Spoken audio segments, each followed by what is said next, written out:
तो हमारा वहीं पे फिर आते हैं कि अगर जहाज पे चढ़ने वालों का ये हाल है, तो जो सुमरन करके रूहानी मंडलों से पार जाते हैं वहां क्या है? 100% सच बोलेंगे आपको। जब वहां की शुरुआत होती है रूहानी मंडलों की, पहले तो आपके यहाँ जो वजूद है, आपकी जो आत्मा है, वो 2-3 सूरजों जितनी प्रकाशमान हो जाती है। जैसे यहां से ऊपर उठती है, फिर चंद्रमा, लाखों तारे, ग्रह, नक्षत्र, सूर्य, लाखों सैकड़ों चंद्रमा, सूर्य, नक्षत्र, ग्रह, उनके पास से हम गुजरते हैं। देखिए कैसा नजारा होगा, बिल्कुल उनके पास से। आज इंसान बाहर की बुद्धि से मानव रहित रॉकेट भी सूरज तक नहीं पहुंचा पाया, और दूसरी तरफ आप खुद सूरज के पास से निकलेंगे। कितनी बड़ी बात। चंद्रमा के पास से तारे कितने खूबसूरत हैं। पुराने टाइम में लोग बच्चों को बात सुनाया करते, राजस्थान में हम सुनते कि तारे इतने ऊंचे क्यों चले गए। तो बड़े बुजुर्ग कहते, पहले तारे ना बिल्कुल मकानों के साथ लगते थे। एक माता ने तारा तोड़ के बच्चे की पोटी साफ कर दी, उसके बाद तारे रूठ गए और ऊपर चले गए। मतलब दिल करता है सबका कि हम इन तारों को छू लें, इनके पास से गुजरें, कैसा अनुभव होगा।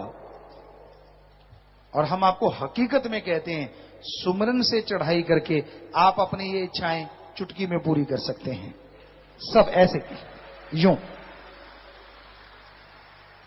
आत्मा चढ़ती जाएगी। तारे, चंद्रमा, सूर्य, नक्षत्र, ग्रह, खंड, ब्रह्मांड, सबको पार करते हुए, और फिर आएगा महाकाल का देश, वो नगरी, त्रिलोकी के राजे की नगरी। वहां पानी जो है वो गोल्ड जैसा है, सोने को पिघला दो वैसा। वहां जो फल फ्रूट लगे हुए हैं अति स्वादिष्ट, और हीरे मोतियों की तरह, मानिकों की तरह वो चमकते हैं, उनके रंग बदलते हैं।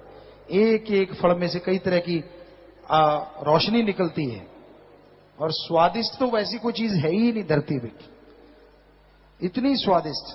वहां परियां परे नाच करते हैं। ये साज तो अगर कहें कि लाखों करोड़ों में 1% इतनी ही है, इतने ज्यादा मीठे हैं वहां साज।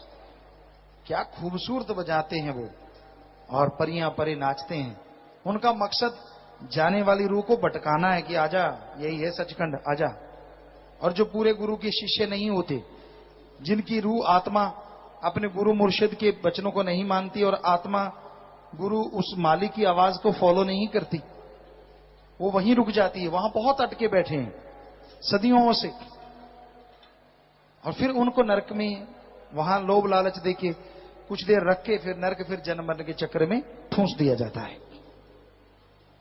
और वहां यही चलता रहता। बड़ी खूबसूरत नगरी है, बड़ा नजारा है, कहने सुनने से परे। पर पूर्ण सतगुरु की चिताई रूह सुमरन के द्वारा वहां रुक जाती है, नजारे लूटती है, मजे लेती है, पर उनके हाथ नहीं आती।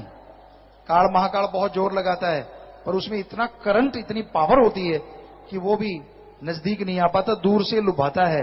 लेकिन उसका गुरु पीर फकीर की वजह से वो आत्मा उसको दूर धकेल देती है। काल महाकाल पास भी नहीं फटकता। आत्मा फिर ऊपर उठती है। सारे नजारे देखे, जब ऊपर निगाह मारती है उससे करोड़ों गुना नजारे उड़ी कर रहे होते हैं। सुई के नक्के से भी बारीक जगह में से आत्मा पार होती है, जिसे कहते हैं पार ब्रह्म। और जैसे आत्मा उसको पार करती है, वाह, वो नजारे तो फिर जैसे महाकाल की नगरी में ये धरती गंदगी लगती है, पार ब्रह्म होने पे काल महाकाल की नगरी गंदगी नजर आती है। इतनी ज्यादा वहां नजारे हैं, इतनी ज्यादा वहां लज्जत है। मालिक का नूरी स्वरूप चारों ओर नजर आता है, और आत्मा अपने सतगुरु मालिक अल्लाह राम के साथ नजारे लूटती है, नाचती है, गाती है, उसकी गोद में बैठती है, जो जी चाहे नजारे लूटती है, बेइंतहा नजारे। दुनिया के स्वाद इंद्रियों के भोग विलास जीभा का स्वाद उस मालिक के स्वाद से जीरो है, या यूं कहें वो खरबों अरबों गुना बढ़ के है। यहां सारी उम्र का और वहां एक क्षण का, यहां वाला टेम्परेरी और वहां बड़ा परमानेंट। ऐसा आनंद आता है। आपको लगता है किस्से कहानियां हैं, सुमन करने का तरीका हमने बता दिया, जाप आपको करना होगा। इस किस्से कहानी को हकीकत में बदल सकते हो अगर आप हिम्मत करो। हिम्मत तो आपको करनी पड़ेगी। कई बार बच्चे कहते होते हैं पिताजी हमारी जगह सुमन आप कर लो। हमने कहा हम तो कर लेंगे, पर खुशियां फिर आपको कैसे मिलेंगी? आपके कर्म तो आपको काटने पड़ेंगे, क्योंकि काल की नगरी में मालिक ने ये वचन दिए हैं। इसलिए आप अपने कर्मों के आप जिम्मेवार हैं।